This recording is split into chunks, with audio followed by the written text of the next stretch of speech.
The snow came early and hard, burying the valley in silence. By the time the third night fell, one cabin still held warmth, and it wasn't the one the others believed would survive. Before we dive in, let us know where you're watching from, and if you believe in outsmarting nature, tap subscribe, because tomorrow's tale is even wilder than this one. They called it the Hollow of Giants, a tight cluster of pine trees, thick as water towers and older than any man who'd ever lived near the ridge. Most trappers wouldn't step within 30 yards of it.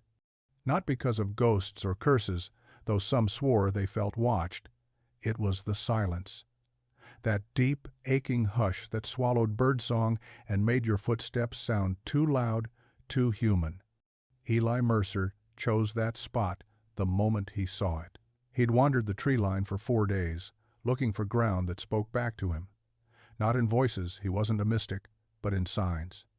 Where the wind moved, where the frost lingered, how the snow curved in drifts before melting into shadows. He'd placed raw bacon on posts overnight to see if animals came near. They didn't. The hollow stayed untouched. The trees in that grove weren't just old, they were massive. Trunks wider than oxen, bark as thick as stacked blankets, and roots that twisted through the earth like anchor chains. Eli had grown up around sawmills, and even he had never seen pine that thick. Yet, no one built there. Too cramped, they said. Too hard to cut timber. Too strange. But to Eli, it was shelter gifted by time itself. He set the first stone for his foundation on the 5th morning of October, after a night of listening to wind claw across open ground while the hollow stayed calm. He hadn't built anything yet, but already the air inside the grove felt different, softer, warmer. The sun rose slower there, filtered through layers of limbs so thick the snow melted slower too, and the cold held off a little longer. A neighbor passed by as he was measuring timber between 2 trees. Old Buck Harmon, a mule trader with frostbite scars on both ears, spat in the snow and chuckled. "You build in there, son, you'll never see sunlight again," Buck said. "Trees like that, they drink heat. You'll freeze before Christmas." Eli just nodded. He wasn't here to argue with men who built fast and froze early. His plan was strange. He knew that. He wasn't felling the trees, he was building between them, into them, letting the giants shield him instead of fighting them. He carved out just enough space to fit a small frame and let the trunks themselves form half the walls. Where others cleared land, Eli wove his cabin into the forest. That night, while others drank around fires in open clearings, Eli slept beneath snow-dusted boughs, wrapped in stillness, and the wind howled everywhere, except in the grove. By the 2nd week of construction, word had spread. "Old Eli's digging a grave for himself," they said. "Poor bastard's building in the dark." The other cabins went up fast that year. 3 days, maybe 4, from bare ground to roof. Men slapped together log walls with moss-packed seams and slanted bark roofs. The first frost hadn't yet hit, and they wanted shelter before it did.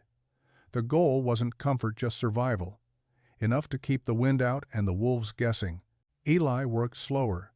Every log he selected was stripped of bark, shaved to fit tight, and braced with dry wedges.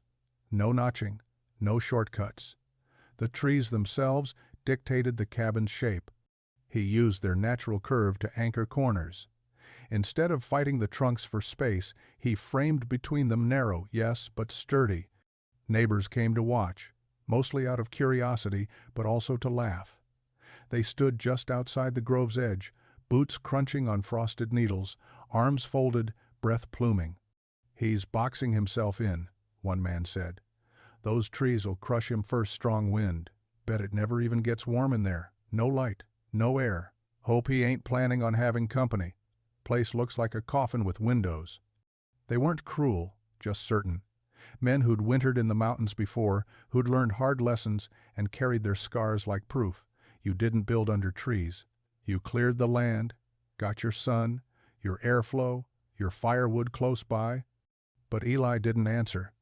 He just kept shaving beams, hands steady, listening more to the wind than the talk. At night, his campfire burned low, just a glow between the trunks. In the open, other cabins lit the snow with bright orange flares. From a distance, Eli's fire looked like it had been swallowed. The snow around his build stayed undisturbed, no drifting, no scarring wind marks, just clean, even white under towering limbs.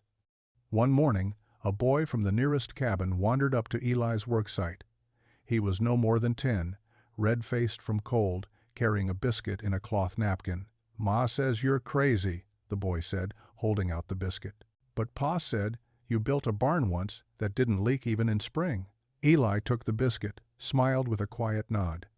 "Tell your pa he's half right." "What's the other half?" the boy asked. Eli pointed up at the trees. "These fellas built their roofs a long time before I got here." He shared the biscuit with the boy, broke it clean down the middle. The kid looked around, wide-eyed at the towering trunks and the half-built cabin with its rough, curved walls tucked close to the trees. "You scared of them falling?" the boy asked. Eli looked up, thoughtful. "No. Trees this old? They've stood longer than I will. I'm just borrowing their strength." From that day forward, the laughter didn't stop, but it quieted. The forest, after all, wasn't laughing back. Eli Mercer was not the kind of man people feared or followed. He spoke little, drank even less, and had no flair for story or spectacle. Most folks knew 3 things about him. He'd once run horses for the Army, he lost his wife in a spring flood back in Kentucky, and he never left a job half done. That last part mattered most in the high country, where winter didn't wait on opinions. He had arrived in the valley 2 months before the first frost, driving a handcart with only 3 wheels and a mule so old its ears sagged. No wagon, no hired help, no lumber team. Just a bedroll, a stove box, an axe with a worn hickory handle, and a coil of copper pipe he kept wrapped like it was gold. The others noticed that last part, the pipe. No man brought copper to build a trapping cabin. It was too soft, too precious, too much bother. But Eli guarded it carefully, never explaining. He had a lean frame, long arms, and a face carved by wind.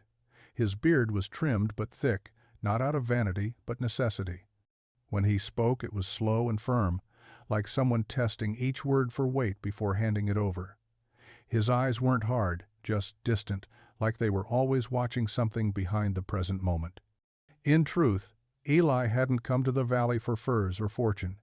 He wasn't chasing beaver runs or dreaming of land stakes. He had no children waiting, no debts to pay, and no letters to write. What he had was time, and a need to prove something not to others, but to the mountains. That need had sharpened after his wife died. The flood took her while he was out mending a fence, and by the time he returned, the river had risen 5 feet. She had climbed onto the cabin roof, but the chimney gave out. She drowned, clutching a kettle. Eli never rebuilt that cabin. He buried her under a cottonwood and walked west until the air turned thin and clean. Now, in this silent grove, he was building again. Not a home, not really, more like a testament, a place that wouldn't fail, a structure that would bend with the world's fury instead of breaking beneath it. Every decision he made came from memory, what he had lost, what he had seen collapse, what had cracked when it should have held. He chose trees not just for strength but for history. He listened to how wind curved through trunks and adjusted angles by inches. At night, he didn't dream of warmth. He dreamed of pressure, of joints staying tight, of snow sliding clean, of breath in the cold not turning to frost against the inside walls. To outsiders, Eli was just another loner in buckskin. But inside his quiet mind, he was crafting more than shelter. He was crafting a promise that no one he loved, not even himself, would ever freeze again. It began with stillness. Before the first beam was hoisted or notch carved, Eli spent 3 full days sitting in the grove, unmoving except to drink or stoke his coals. Most thought he was resting, but Eli was watching. The grove whispered secrets that men in a rush never heard. The way frost lingered longer near the western trunk base. How snow sloughed clean from certain branches while piling deep against others. He marked where sunlight hit first and where it never touched at all. Every breath of wind through those trees told him something. Temperature was a moving thing, not static, and if he was to trap warmth inside wood and earth, he had to understand how it moved. He started with the ground. Most men ignored what lay beneath. They dug until the dirt was flat, then stacked logs. Eli did the opposite. He dug deep, deeper than the frost line, until he found dry earth. There, he laid down gravel and rock, layering it like a dry sponge meant to draw moisture away. Then he packed clay on top, shaping a shallow bowl with a slight tilt toward a hand-cut drain. He didn't say the word aloud, but the thought shaped his every move. Radiant heat. The trees offered vertical shelter, insulation from wind, protection from snow dumps, and even heat buffering. But the ground could hold warmth too, if treated right. His copper coil wasn't meant for trade. It was for heat capture. He coiled it beneath the packed clay, connected it to a blackened stove box, and ran a vertical flue upward into a hollowed log that exited through the canopy. It was a design he had dreamed about since his wife died. She'd laughed at once, calling it boiler sorcery. But it wasn't sorcery. It was patience. He tested smoke flow before he even laid his walls. Sat in the grove on a cold morning, watching the air rise slow and clean from the flue pipe, no backdraft. The heat in the clay floor warmed his legs. It worked. Not loudly, not fast, but it worked. Only then did he begin building upward. Not walls, ribs. Each log curved gently inward, cradled by the trees themselves, their girth forming half the structure's skeleton. Instead of forcing symmetry, Eli followed the grove's geometry. His cabin leaned slightly eastward, where the morning light could reach it, and his door sat beneath a thick canopy that kept snowfall light even in blizzards. The others laughed at how strange it looked, hunched, narrow, shaded. But Eli knew the shape was right. The slope would force warm air to circulate, and the door's position would keep cold air from rushing in every time it opened. At night, when the fire dimmed, he placed his hand on the clay floor. It was still warm. That was enough. Not comfort, not ease. Proof. Proof that silence had taught him something the others never stopped to hear. Eli learned long ago that trees told the truth below ground, not above it. A trunk could look strong and still rot at the core, but the roots never lied. If they twisted shallow and wide, the soil was thin and restless. If they plunged deep and knotted tight, the earth held firm and warm. Before he laid a single sill log, Eli dug beside the largest pine in the grove. It took him the better part of a day. The roots were thick as fence posts and ran downward at an angle, not sideways. That told him everything he needed to know. This ground didn't flood.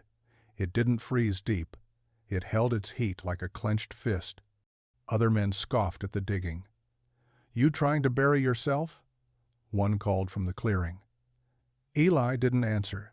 He brushed dirt from the roots and packed the earth back carefully, leaving them undisturbed. He wasn't here to conquer the grove. He was here to cooperate with it. The roots acted as anchors, breaking the force of the wind before it ever reached his walls. Snow piled against them but never drifted high enough to bury the lower logs.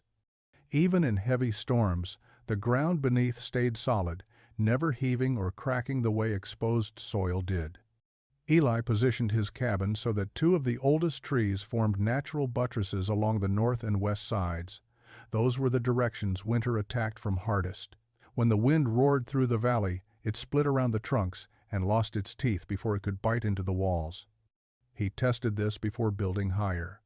On a cold afternoon, he lit a small fire inside the half-frame structure and sat without feeding it. Outside, the wind rose sharp and angry. Inside, the smoke curled straight upward, lazy and calm. The air barely stirred. Eli closed his eyes and listened. No whistle, no groan, just the low crackle of wood and the muted breath of the forest. The grove wasn't suffocating the cabin, as the others claimed. It was insulating it. Roots also kept secrets of temperature. Eli drove iron spikes into the ground at varying depths, marking frost reach over several mornings. Near the trees, the frost line stayed shallow. The soil retained warmth from the previous summer, protected by needles, bark, and centuries of fallen growth. This was why the grove had survived storms that flattened younger stands, why the snow melted slower but steadier, why animals skirted its edges instead of cutting through. Eli adjusted his foundation again, thickening the packed clay near the deepest roots, thinning it where heat needed to rise. He wasn't guessing, he was responding. By the time he finished, the ground beneath the cabin felt alive, not moving, not shifting, but breathing in slow cycles of warmth and release. He stood back at dusk, hands sore, clothes damp with earth. The cabin still looked unfinished to any passer-by, rough, crude, half swallowed by trees. But Eli knew better. He hadn't just built on the land, he had built with it. The first cut was always the hardest, not because of effort, but because it committed you to a choice. Once steel bit wood, there was no turning back. Eli waited until dawn, frost silvered the needles before lifting his axe. The tree he chose was smaller than the rest, straight, healthy, and leaning slightly away from the grove's heart.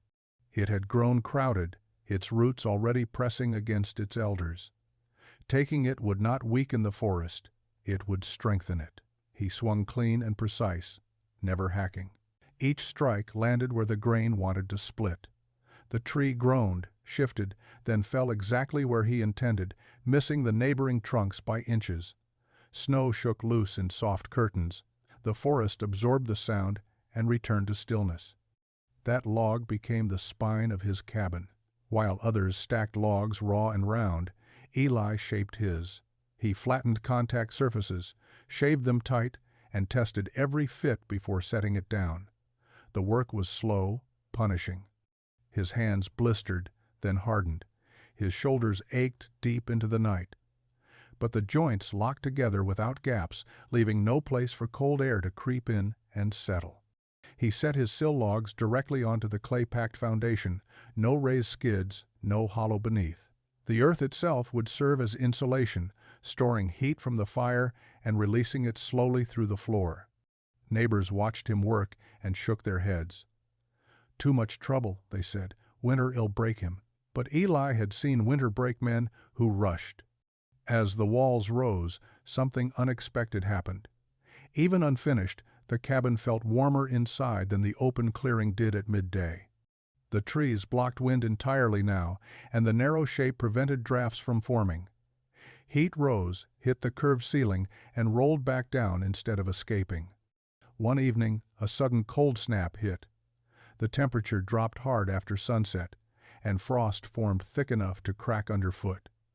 Eli sat inside his cabin with only embers in the stove box. He held his breath, waiting for the cold to creep in. It didn't. The clay floor still radiated warmth. The logs stayed dry and tight. His breath fogged only faintly before clearing. He smiled, then not wide, not proud, just enough to acknowledge what the work had proven. Outside the grove, men fed their fires constantly, waking through the night to keep flames alive. Inside, Eli slept for 6 straight hours. The first cut had been the right one, and now there was no turning back. By the end of October, most cabins in the valley had smoke curling from their chimneys day and night. Fires burned round the clock. Men carried wood like lifelines, stacking cords high against cabin walls, their shirts soaked with sweat, even in the freezing air. They moved fast, chopped faster, trying to outrun the winter that always came a week earlier than remembered. Eli moved slower. His cabin was still unfinished in the eyes of most. No porch, no shutters, just a thick door, a single window frame without glass, and a patchwork roof he tweaked daily. But what the others didn't see was how the grove had already begun to work with him. It breathed with his shelter. It caught snow in its canopy, dropped only fine powder below, and cushioned every wind before it could whisper through the seams. One morning, after a storm, Eli stepped outside into silence. Thick drifts had swallowed the valley in white, but under the trees only 2 inches had fallen. The path to his woodpile was dry. The air inside his cabin felt damp but not cold, an odd, living warmth like the inside of an animal den. That day he tried something no one expected. He let the fire go out. Not from negligence, but as a test. He wanted to know if the walls and earth and trees could hold the warmth without constant feeding. He'd spent the evening before boiling water and storing the heat in iron pots tucked under the bed platform. He closed the door, sealed the window with his layered canvas, and went to sleep with the last embers glowing low. He woke just after dawn. The sky outside was steel gray, the kind that promised more snow before noon, but inside his breath didn't fog. The floor was cool but dry. He placed his palm against the back wall, the one closest to the oldest tree. Still warm. He checked his copper pipe, no ice, no blockage. The thermal siphon had worked. It had trapped the day's heat and let none of it go. He stepped outside to split more wood, not out of desperation, but routine. As his axe bit into the grain, he saw neighbors trudging across the ridge, shoulders hunched, cheeks red and raw. They didn't speak much anymore when they passed him. At first, they mocked. Then they dismissed. Now, they just watched. Eli kept working. The firewood pile grew, but his consumption slowed. One man, deep in the timberline, had built a shelter that didn't need constant rescue. The others hadn't yet noticed how often their fires needed tending, or how theirs smoked sideways while Eli's flue drifted straight and calm. The difference wasn't in the flames. It was in the frame that held the heat, and in the forest that had quietly chosen to help him keep it. It came without warning, as it often does in the mountains. One day the snow was light, melting by noon. The next, it buried everything. The first freeze arrived the night of November 2nd. The air went still at dusk, unnaturally quiet. The kind of quiet that makes animals vanish. Even the crows stopped calling. Men inside their cabins tightened shutters and fed their stoves like hungry mouths.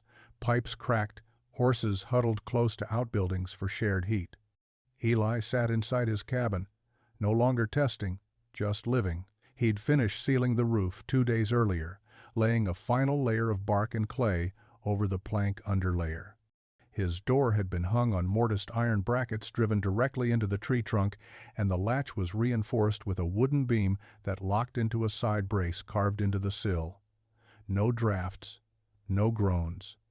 The window, still lacking glass, had been sealed with a treated hide and pine resin that dried like stone. As the sun disappeared behind the ridge, the cold dropped like a blade. In the open clearings, temperatures fell fast. A trapper in the southern camp lost a toe to frostbite while relieving himself outside. Another man woke to find his coffee frozen solid beside the hearth. In Eli's cabin, the kettle still steamed. He'd lit the stove early, letting it burn slow and hot, feeding it only dense heartwood that released heat over hours. He placed stones along the inner walls, warmed by the pipe's flow and the clay's radiance. He didn't pace, didn't worry. Instead, he read a soaked, half-faded letter from his late wife, the last one she ever sent from the town back east. Her handwriting looked like it had been written by someone rushing between chores, tight, angled, hurried. She wrote about potatoes, about mending a coat, about a new cat that slept under the porch. Normal things. He read it by lantern light, warm breath moving through the room like mist in summer. Outside, a tree snapped in the cold with a gunshot crack. Somewhere up the ridge, wolves howled once, then fell silent. Eli didn't move. In the morning, frost painted every surface in the valley. Clothes left overnight froze stiff as armor. One man's door had split down the middle from pressure and cold. He was found huddled in a fur cloak, teeth chattering, fire long out. Word began to spread. Eli's cabin had held. 63 degrees, someone said. 65, another claimed. One man swore he saw Eli step out in shirt sleeves. Truth was, Eli hadn't measured the air, but he knew the feeling of warmth that didn't require fire. It came from the way earth breathed, the way logs sealed, and the way wind gave up at the grove's edge. It wasn't magic. It wasn't pride. It was preparation that finally had its first answer. And the answer was yes. The first freeze hadn't broken anything in Eli's cabin, not the sealants, not the joints, not even the brittle light that filtered through the trees. But what truly set his build apart wasn't the tight walls or the insulated floor. It was the air, the way it moved, or more precisely, how it didn't. Most frontier cabins leaked warmth like sieves. A fire might burn all night, but you'd still wake with a frostbitten nose and your breath hanging like smoke above your cot. Men blamed the cold. Eli blamed the design. He'd spent years thinking about breath, not just his own, but the breath of buildings. His late wife had once joked that a house was alive if it sighed in winter and held its heat like a loyal dog. That thought had never left him. So when Eli built his cabin, he didn't just trap warmth, he managed it. It began with the stove box. It wasn't large, but it was deep, lined with salvaged iron plates scavenged from an old wagon bed. The stovepipe wasn't straight either, it looped. It climbed up the wall, bent twice, then passed through a log elbow that led to the outside flue. Every bend slowed the heat's escape. Every plate absorbed and radiated it back. But more than that, Eli had created a breathing system. Hidden beneath the stove floor was a buried copper coil, not long, but carefully placed, surrounded by packed clay and insulated stones. As the fire warmed the stove, that heat transferred into the copper, which warmed the clay. The thermal mass beneath the floor absorbed it like a sponge. When the fire died, the floor released that heat slowly upward, evenly. That warmth rose, hit the roofline, and instead of slipping out through gaps or thin boards, it curved back down the gently sloped ceiling. Eli had angled the ceiling inward by just a few degrees. Not enough to notice, but enough to keep warm air from collecting uselessly above. He called it the lung, and lungs needed exhale. So Eli built vents, not wide holes that let wind rip through, but thin slits hidden behind interior panels. They funneled stale air out without letting the cold in. One high near the ceiling, another low near the floor. The result? A cycle. Slow, natural, passive, like the breath of something living. The cabin didn't trap air, it recirculated it. On the third night of deep cold, Eli tested it again. No fire, just body heat and the residual warmth from the floor. He sat quietly, watching the lantern flame move. It barely flickered. He stood near the door and exhaled. His breath vanished fast, not lingering, not settling like smoke. The air was warm and dry. That was the secret, not the fire, the flow. Fire gave you heat, but breath gave you life. And Eli's cabin, for all its strange design, breathed better than any shelter in the valley. The others were still fighting smoke. Some had patched leaks with rags, others complained of headaches, dizzy spells. One man's wife fainted from carbon buildup when the chimney backdrafted during a storm. Eli, meanwhile, sipped tea in silence, the temperature steady, the air clear. It didn't look like comfort from the outside. It looked like madness, but inside, it felt like something very close to peace. By mid-November, the wind stopped knocking. It started prying. Gusts came down the ridgelines like falling axes, not just cold, but sharp. Windows shattered in lesser cabins. Hinges froze, then snapped. A single open door could erase hours of hard-earned warmth in seconds. That was the truth. Every trapper knew winter didn't kill with cold alone. It killed through suddenness. Eli had planned for that too. He called it the airlock, though he never named it out loud. It was a design he'd seen once in a trading post along the Missouri, a double-door entry made for grain barns, where keeping moisture out mattered more than convenience. He remembered the trader saying, "2 doors means time to think." Eli had never forgotten it. So he built his own version, crude in shape, but elegant in function. It began with a vestibule, a space barely 4 feet deep between the outer and inner doors. The outer door, facing north, opened outward and was built thick, heavier than most men's front doors. Inside that, a small chamber, 3 feet wide, sealed on all sides with a packed earthen floor. No windows, no drafts. And then the inner door, facing slightly east, thinner but tighter, which opened inward into the cabin. No one understood it at first. One neighbor, while delivering salted pork, had asked, "You building a jail cell in there?" Eli had only said, "Just a way to slow the weather down." It worked. During storms, when the others burst into their cabins with arms full of wood or wet coats dripping ice, their warmth vanished with the gust.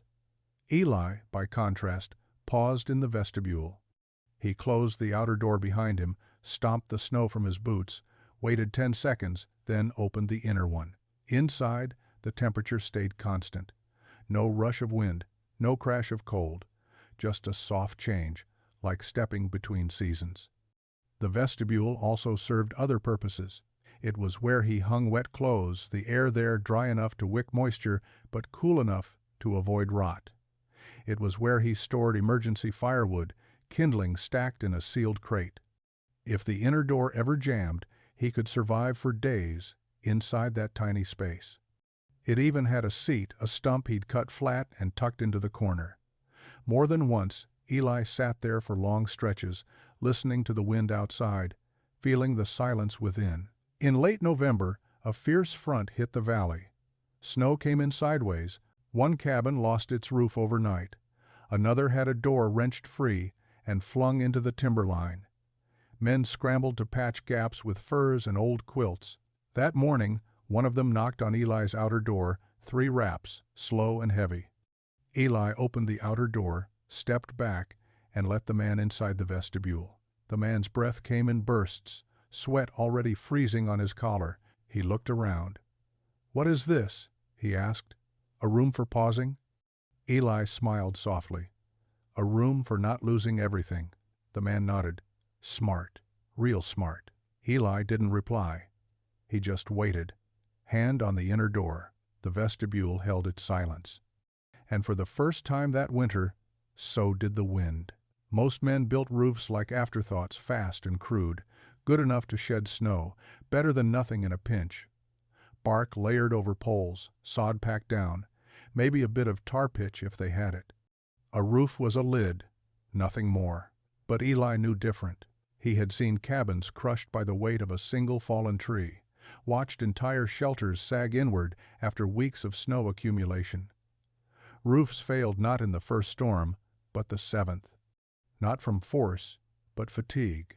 So Eli built his to carry the weight of winter itself. He started by selecting ridge beams, not from felled trees, but from trunks still standing live pines, thin and tall, growing on the outer edge of the grove. He climbed them, stripped limbs as he went, and topped them with a hand axe. It was dangerous work, balanced high above hard ground, but Eli moved carefully, strapped in with an old mule harness lashed to a trunk. The ridge poles were 10 inches thick, dense with resin, and selected for their tight grain. He placed them closer than normal, 18 inches apart instead of 30. Most trappers called that a waste of time and strength. But Eli wasn't just building for snow, he was building for impact. Across the ridge poles, he laid hand-split planks, flattened on one side, overlapped like shingles. No gaps, no bark, just clean wood sealed with pitch, made from boiled pine sap and ash. Over that, layers of birch bark curled and pliable, waterproof even in downpour. Then clay, then sod, each added in stages to prevent sagging. The final roof was thick enough to plant crops on, though Eli planted nothing but silence. When he finished, he stood beneath it and listened. No creak, no groan, just weight held without protest.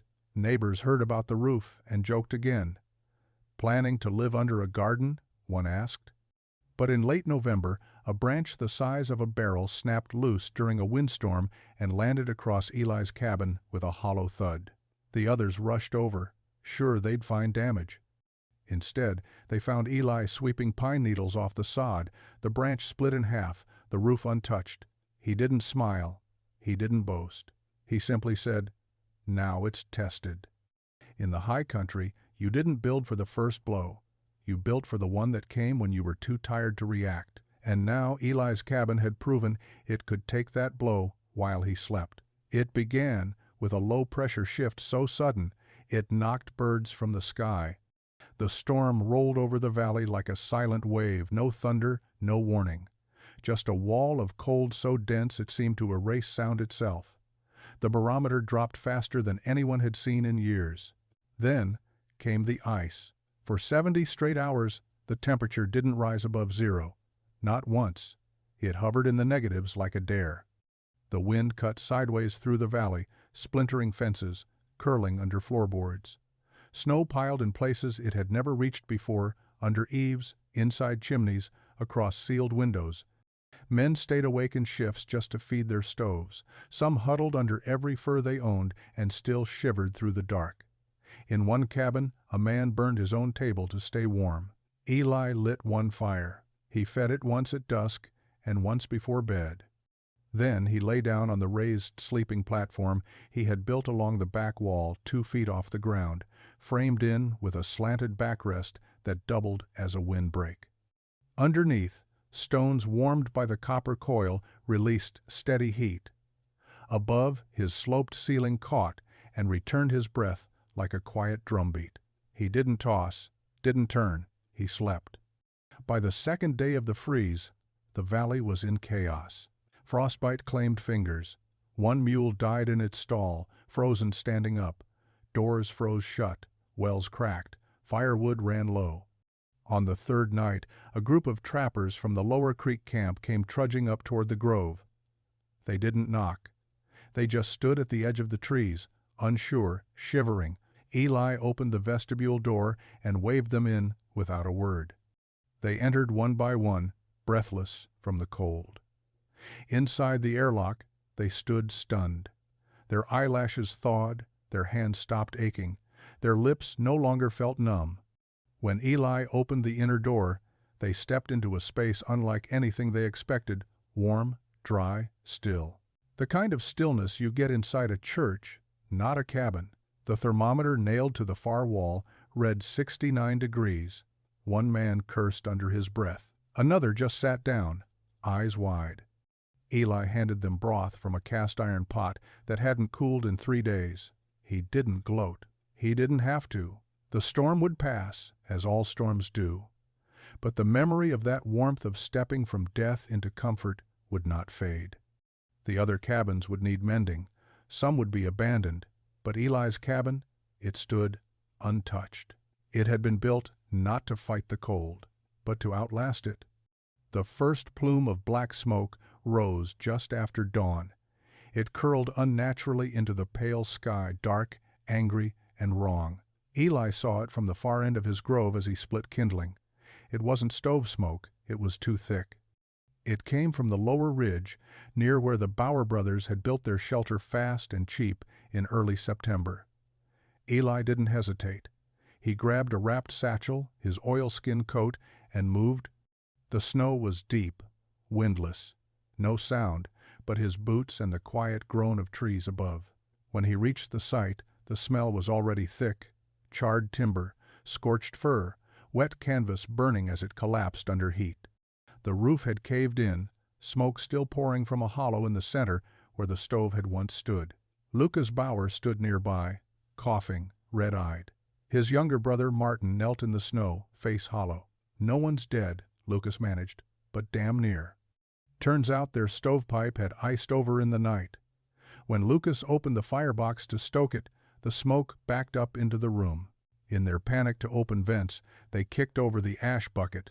The embers caught the bedroll, and by the time they realized it, the fire had already run up the wall. They had minutes, barely enough to grab coats. Everything else was gone. Eli didn't ask questions. He simply pointed to the trail back toward the grove. They followed. That day, 4 men took refuge in his cabin. Not just for warmth, but because they had nowhere else to go. They sat quietly, too exhausted to speak, sipping hot broth from tin cups, steam rising around their faces like ghosts fleeing the skin. One of them ran a hand along the interior wall. "Feels like bark," he muttered.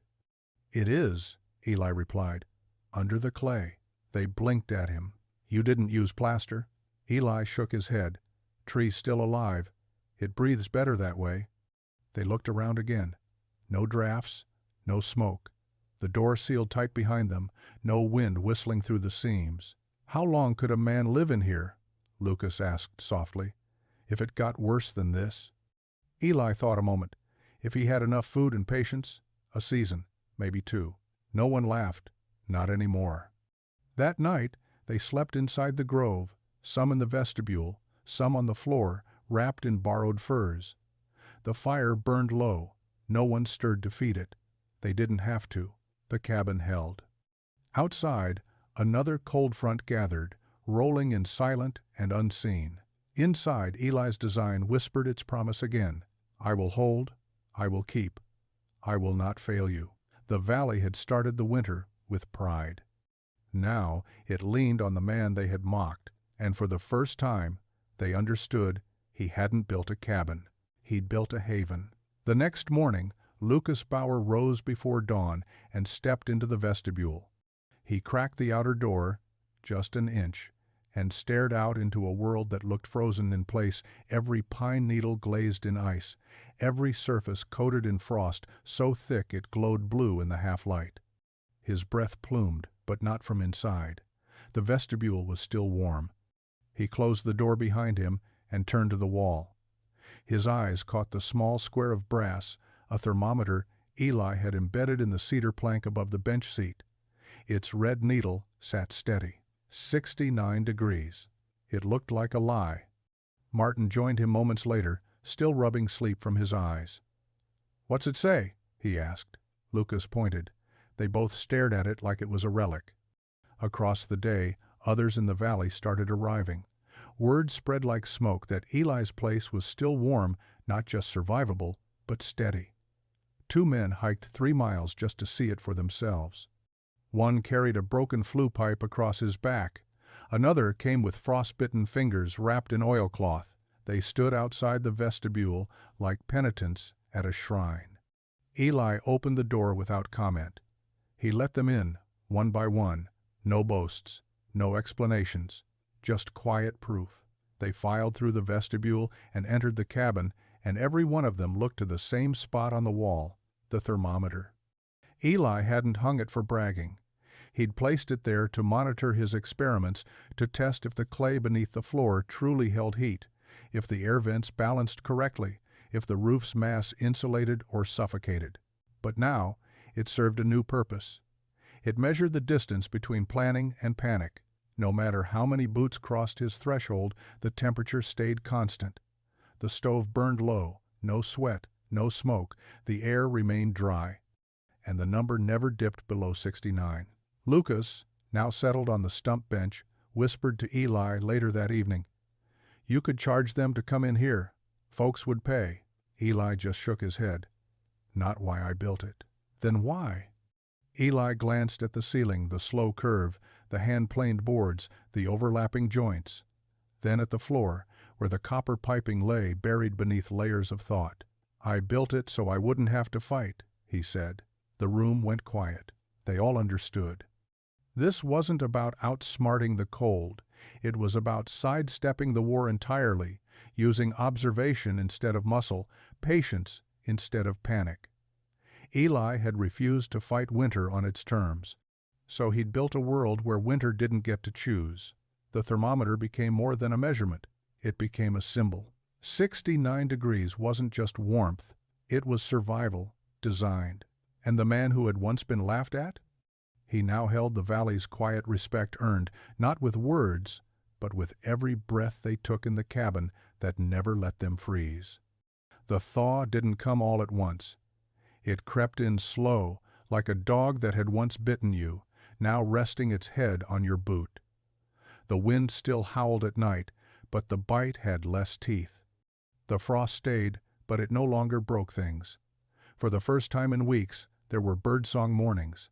Eli rose early, as he always did, and boiled water on a stove that barely whispered. The air inside his cabin remained warm and dry. Even with the door cracked for fresh air, the temperature held.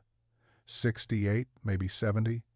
The brass needle didn't flinch. He heard them coming before they knocked. It was the same group that had once stood at the edge of the grove and laughed 5 men with thick coats, cracked hands, and silence etched into their faces. They didn't carry weapons, just tools. They didn't knock this time, just stood outside the vestibule in a crooked line, their boots sunk into the packed snow, waiting. Eli opened the outer door and stepped into the threshold. He didn't say anything. Neither did they. Finally, Buck Harmon, the mule trader with the frostbitten ears, the first man to call the grove cursed, stepped forward. "We were wrong," Buck said, voice dry. "You knew something we didn't." Eli said nothing. His breath curled once, then vanished. "We laughed," Buck added, "because we didn't understand. Still don't, not really. But we saw what happened to the Bauer boys, to Jacobs, to my own place. I got frost on my fingers I may never feel again." He held up a hand, 3 fingers bandaged, gray skin beneath. Eli looked at it, then to the others. "I didn't build it to show anyone up," he said softly. "We know," Buck said. "That's why we're here." Eli opened the inner door and let them in. Inside, the men settled slowly, like snow falling from branches. They removed coats, sat near the walls, ran their fingers along the tight seams, the smooth clay, the layered planks overhead. They touched the warmth like it was something holy. Buck sat near the hearth. "We'd like to learn, not just how to copy it, but how to think like you do. Careful, patient, not just swinging hammers and hoping." Eli poured tea for each of them. Strong black spruce with a touch of pine resin, the same kind his wife used to make back in Kentucky. "No need to be like me," he said after a long pause. "But learn to listen to the land. It tells you everything, if you're quiet enough." They nodded. No pride, no resentment, just respect. That afternoon, they followed Eli outside as he walked the grove. He showed them the root lines where the ground stayed soft beneath the snow. He tapped on trunks, listening to the pitch of the wood. He pointed out snow shadows, the places where drifts never piled, where frost didn't bite. He didn't lecture. He moved slowly. He let them see what he had seen. At one point, Buck asked, "Why didn't you tell us all this before?" Eli knelt beside a root and brushed snow from the bark. "Would you have listened?" Buck hesitated. "No." Eli nodded. The apology hadn't been spoken outright. It didn't have to be. It lived in the quiet, in the way they now asked questions, in the way they no longer looked at the cabin as strange, but as something they wanted to understand. By dusk, the men left, but not empty-handed. Eli gave them sketches he'd carved into bark diagrams of the roof layering, the double-door vestibule, the copper coil buried in clay. Nothing fancy, nothing engineered, just ideas, shared like bread. He watched them disappear into the trees, headed back to their own half-mended shelters. He didn't feel vindicated. He felt something better, less alone. The first man who asked for help wasn't who Eli expected. It was Jacobs, a proud builder with strong hands and louder opinions. A man who once said, "Cabins are meant to be built fast. No sense spending all season shaping bark like a schoolmarm." Now Jacob stood at the edge of the grove, holding a chisel in one hand and a warped shutter in the other. "I used to think corners were corners," he said. "Turns out there's more to it than that." Eli nodded once. "Corners are where cold gets bold. You build them lazy, and the winter walks right in." Jacobs looked down at the chisel, embarrassed. "Show me?" So Eli did. He didn't show him how to build his cabin. He showed him how to read a tree, how to find the slope in a plank, how to listen for a hollow tap that meant rot. He showed him the angle of a dovetail that held without nails, the resin mixture that stayed flexible even when it froze. Word got around fast. Not just that Eli's place had survived, but that he was sharing, not selling, not preaching, just showing. They came in ones and twos, men with tools that were too dull, logs that warped in the cold, roofs that whined when the wind hit right. They came with questions and left with sketches. Bark strips marked with notations, small glass jars filled with his resin compound, samples of the dried clay he used beneath the floor. No one called it Eli's way. He didn't put his name on anything, didn't mark the diagrams with signatures. He just pressed his thumb into the edge of each bark strip, a small dent, a fingerprint, nothing more. The cabins began to change. They grew narrower, more sloped. Vestibules appeared on several, chimneys rerouted. A few started digging deeper foundations, laying gravel for drainage. One man even started training his son to listen to frost the way Eli had, by stepping outside at dawn, watching where ice formed first, and asking why. Eli said nothing about it, but he noticed. They didn't copy his cabin, not exactly. They adapted it, made their own versions. It wasn't a blueprint, it was a principle. Build with what the land gives, not against it. The shift was quiet, but undeniable. And as they built better, the fear in their eyes began to fade. The panic that used to rise in the throat when the wind howled it turned into alertness, not dread. They didn't feel safe, but they felt capable. One night, Eli stood beneath the pines as snow fell in soft waves. The grove was quiet, as it always had been, but something had changed. There were now 5 cabins within sight of his, not too close, just near enough. They burned low fires. Their chimneys curled smoke gently into the night. The snow between them was packed now not from animals or storm, but from footsteps. People came to Eli not because he demanded it, but because he never had. He didn't teach by raising his voice. He taught by keeping the cold out, and they'd finally begun to listen. Spring came late that year. It didn't rush in with green shoots or gushing creeks. It came gently in the way the frost held off for an hour longer each morning, in the way snowmelt began to hum beneath the roots. The valley thawed, not in celebration, but in gratitude. Cabins that had been rebuilt held fast. Roofs stayed firm under the weight of wet snow. Chimneys no longer groaned when fires burned hot. Men stepped outside at dawn and didn't shiver right away. But the biggest difference wasn't structural. It was behavioral. They no longer fought the land. They worked with it. Eli watched this from his doorway, sitting on the carved stump just outside the vestibule.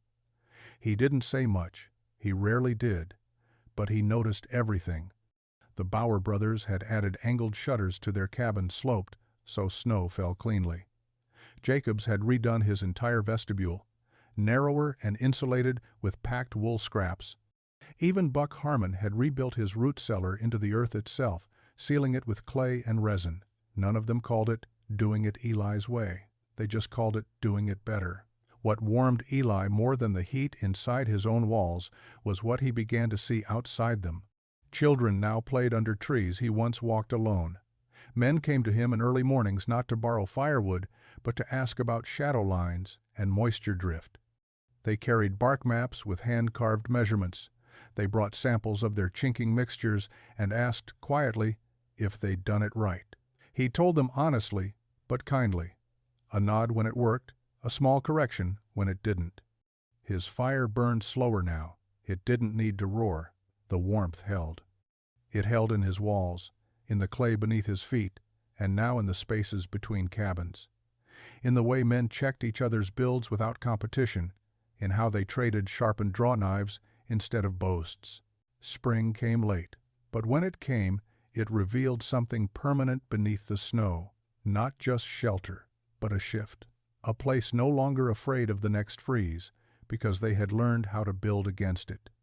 And that warmth, that quiet resilience, it lingered. Years passed. The grove thickened in places, thinned in others. New saplings took root between old giants. Moss climbed higher on trunks. The path to Eli's cabin wore smoother from use, then faded again as boots passed less frequently. The cabin remained. Its logs grayed but stayed tight. The roof, layered with sod and bark, sprouted flowers each spring. The copper pipe still hummed faintly in early frost, carrying heat as it always had. Eli stayed long enough to see 2 more winters, both of them milder than the one that earned him respect. He didn't speak of that winter much. He didn't need to. The others did quietly, around fires, to their sons, to new settlers. They called it the freeze of '72, and they spoke of the man in the grove who didn't panic, who didn't gloat, who just opened his door. When Eli passed, he left no will, no instructions, just a cabin that didn't rot, a grove that didn't fall, and a trail of bark diagrams tucked under a floorboard not signed but marked by a single thumbprint pressed into the corner. The men buried him on the ridge where the wind first turned soft each spring. They didn't raise a stone, they planted a sapling instead, tall pine, straight as an arrow. The children who grew up in the valley knew the stories well, of the man who talked to trees, of the thermometer that never dipped below 69, of the fire that didn't need to be fed. But the grove remembered more. It remembered the silence, the care, the way one man knelt to test the soil instead of tearing it apart. And, in return, it stood for him. Long after his breath had faded, long after the men who once mocked him had taught their sons to build better. The grove held his story not in words, but in warmth, in walls that didn't creak, in floors that never froze, in cabins that kept people alive because one man refused to build the way everyone else did. There was no plaque, no legend carved in wood, just the whisper of pine needles overhead, and beneath them a cabin still standing. A reminder that the smartest thing you can do in a brutal land isn't fight it. It's listen and build something that lasts.